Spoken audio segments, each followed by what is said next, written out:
Я показываю мастер-класс по технике маклама. Эти узоры и орнаменты присущи только крымско-татарской вышивке. Золотые нитки, полотно. Алиме – художник-вышивальщица. На протяжении 8 лет вышивает сумочки, кисеты, обложки для коранов. Вышиваю древо.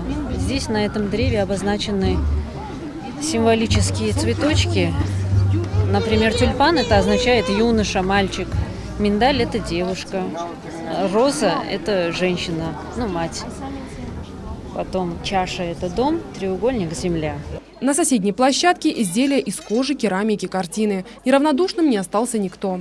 Место потрясающее, старый город, брусчатка. И собрать наши этнических мастеров, которые выполняют и сумели сохранить вот то, что делали когда-то наши предки. И это все настолько, это все интересно. И тут не может что-то отдельно понравиться. Понравилось все. Но особый интерес вызвали изделия из глины. Взрослые, так и дети могут попробовать себя в древнейшем искусстве предков – гончарном ремесле.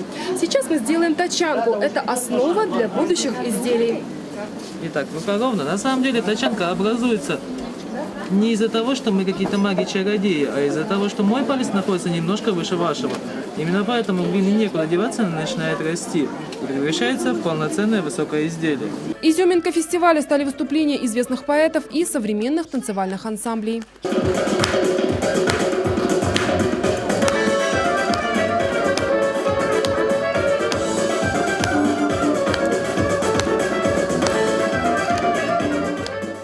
Праздник крымско-татарской культуры Деверле-Руху проводится в Евпатории впервые.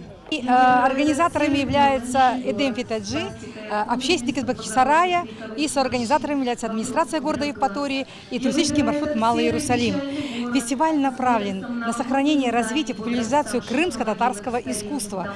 Культура Крыма является достоянием не только крымчан, жителей России, но и всего мира. Поэтому сохранение и продолжение этого бесценного наследия – один из путей, ведущих к согласию, взаимопониманию между народами и взаимообогащению культур. Сабрия Халиляева, Иван Евдокимов, телеканал Миллет.